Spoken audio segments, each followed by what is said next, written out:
expected my son to be safe, not to be harmed. His safety was not of their concern.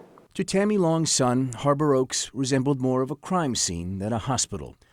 He came here in desperate need of care. He left, prosecutors say, the victim of 2 brutal crimes. Were patients being protected from physical and sexual abuse as they should have been? Not at all, no. LaDon Nevils spent just over a year at Harbor Oaks as a behavioral health associate. And like the handful of other former employees we've talked to, she says she witnessed frequent attacks on patients.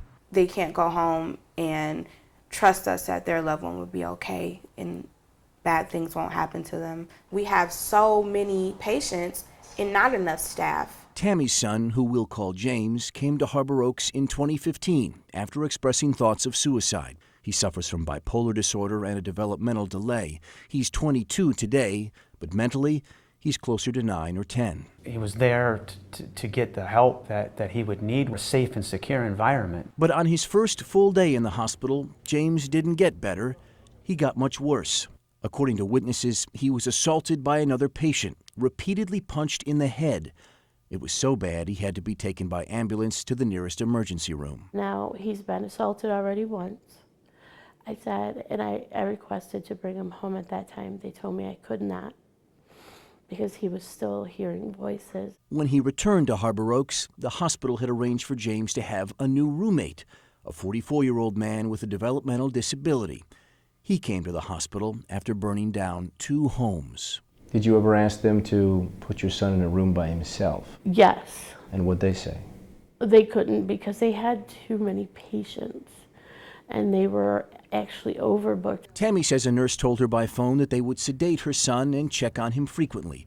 30 minutes later, she said, they had to call her back. And it was the most callous call I ever got in my life.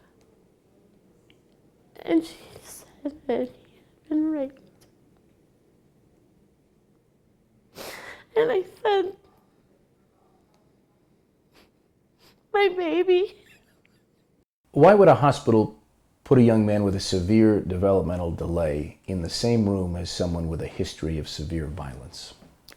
I absolutely have no idea. Former nurse Lynna Sycon, who spent 3 years at Harbor Oaks, says that money, not safety, drove the hospital's decision to put 2 patients in a room. Management frowned on no roommates. When you have 2 beds in a room and you can't fill one of them, then you are losing money by not filling that bed. Police would be called, evidence tested, and while prosecutors considered charges, the man James said assaulted him would remain at Harbor Oaks. Less than 3 weeks later, according to police records, a nurse discovered the 44-year-old with a sedated patient. His pants were down, and he admitted to touching her genitalia, telling police voices told him to do it. Later that year, he would be charged with sexually assaulting both patients at Harbor Oaks. A judge would rule he wasn't competent to stand trial. This facility needs to be thoroughly investigated by the state.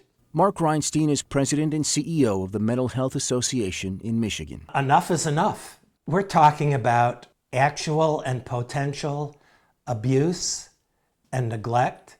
It's already had some incredibly serious consequences. Today, James's family is preparing a lawsuit against Harbor Oaks.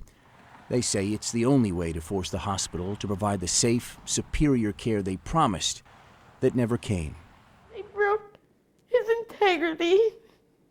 They broke my son.